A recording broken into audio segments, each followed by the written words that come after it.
আমরা এই পুলিশের সাথে যখন আন্দোলন সংগ্রামে দস্তাধস্তি হয়, হাতাহাতি হয়, তখনও যিনি আমাদের সাথে ছিলেন সেই প্রিয় মানুষ আফতাব মণ্ডল ভাই উপস্থিত আজকে হয়েছেন।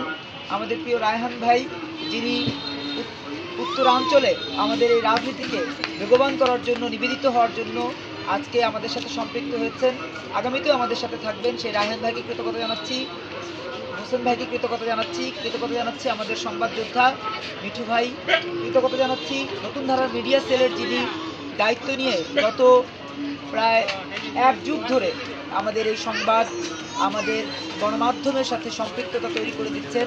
নতুন ধারার মিডিয়া সেলের সদস্য আমাদের প্রিয় মানুষ সোনিয়া দেওয়ান প্রীতি সহ যারা উপস্থিত হয়েছেন তাদের সবাইকে কৃতজ্ঞতা, ভালোবাসা, শ্রদ্ধা।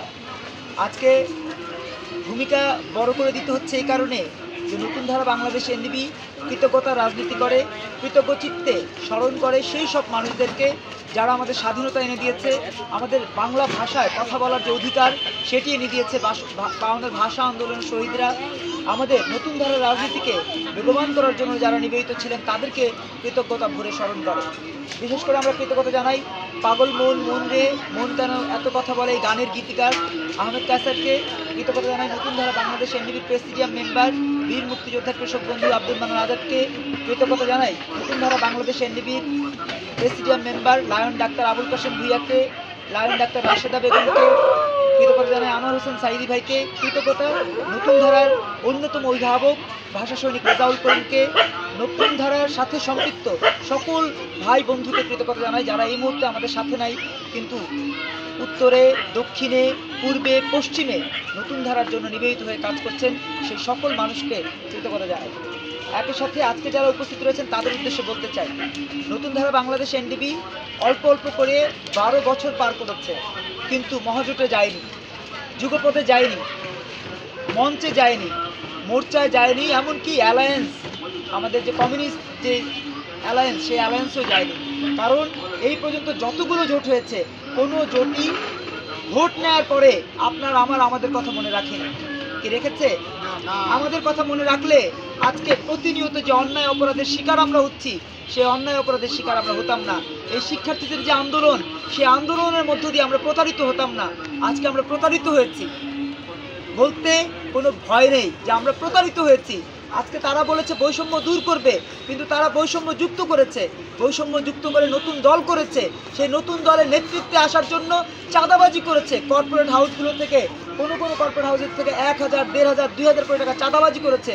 অথচ ঢাকা বিশ্ববিদ্যালয়ে অধ্যয়ন করা সত্ত্বেও আমরা কারো কাছে 2 টাকা চাঁদা চাইনি। কেউ যদি সেধে 2 টাকা দিয়েছে বলেছে আলহামদুলিল্লাহ, কেউ যদি না দিয়েছে বলেছে ঠিক আছে। কেউ যদি ঠাট্টা করেছে নতুন ধারার রাজনীতি নিয়ে, আমাদেরকে নিয়ে ঠাট্টা করেছে, হাসি তামাশা করেছে, আমরা বলেছি আল্লাহ তাআলা উপরে আছে, আল্লাহ তাআলা জানে, ইন্নামা আমালু বিন্নিয়াত, আমরা সে নিয়ত অনুযায়ী কাজ করতে চাই।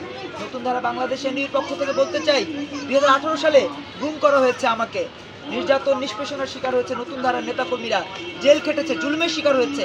তারপরেও আমরা অন্যায়ের বিরুদ্ধে কথা বলেছি। আমরা শেখ হাসিনার বিরুদ্ধে এতটাই সোচ্চার ছিলাম যে শেখ হাসিনার বিরুদ্ধে এই শিক্ষার্থীরা যেদিন আন্দোলন করে তার মাত্র একদিন আগে জাতীয় প্রেস ক্লাবের সামনে আমরা কর্মসূচি দিয়েছিলাম শেখ হাসিনার অন্যায় অপরাধ দুর্নীতির বিরুদ্ধে। আজকে আফতাব মণ্ডল ভাই সাক্ষী আছে, আজকে আলামিন ভাই সাক্ষী আছে, মনির জামান সাক্ষী আছে, সেদিন কিভাবে আমাদের সাথে পুলিশ আচরণ করেছিল। আল্লাহ তাআলা একজন আছে, তিনি কিন্তু সব দেখেন, তিনি ছাড় দেন কিন্তু ছেড়ে দেন না।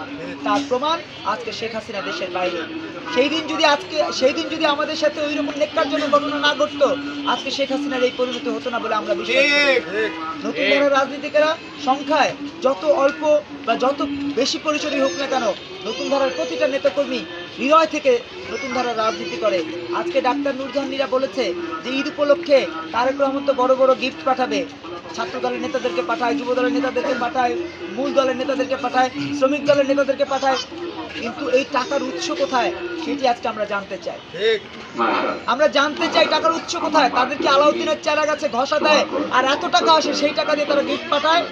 আজকে জামাত ইসলামের টাকার উৎস আমরা জানতে চাই, আজকে এনসিপির টাকার উৎস আমরা জানতে চাই।